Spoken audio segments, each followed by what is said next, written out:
રાજકોટ શહેરના university police station વિસ્તારમાં 10 પાયર નામની બિલ્ડિંગમાં એક ઓફિસ છે,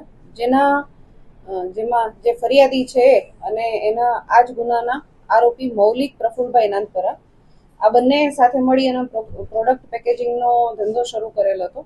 અને જે ફરિયાદી છે એણે આજે આરોપી એના ધંધામાં પ્રોપર ધ્યાન ના આપતા હોય એ બાબતે ફરિયાદીએ એને કહેતા આરોપીને ખોટું લાગતા જે ફરિયાદી છે એણે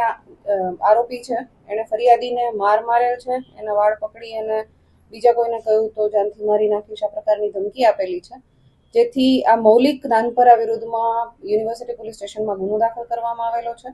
આ જે બનાવ છે એ જૂન 2025નો છે, જેની ફરિયાદીએ તાજેતરમાં જ ફરિયાદ કરતા ગઈ તારીખ 9/12ના રોજ આનો ગુનો દાખલ કરી અને જે આરોપી છે મૌલિક નાનપરા એની અટકાયત કરવામાં આવેલી છે. આના જે સીસીટીવી ફૂટેજીસ છે એ ગુનાના કામે કબજે કરવામાં આવશે અને જો આ પ્રકારની બીજી કોઈ પણ હકીકત ધ્યાને આવશે તો સીસીટીવીના આધારે અને જે મૌલિકની કોઈ રજૂઆત હશે તો એને ધ્યાનમાં રાખીને આપણે કાર્યવાહી કરવામાં આવશે.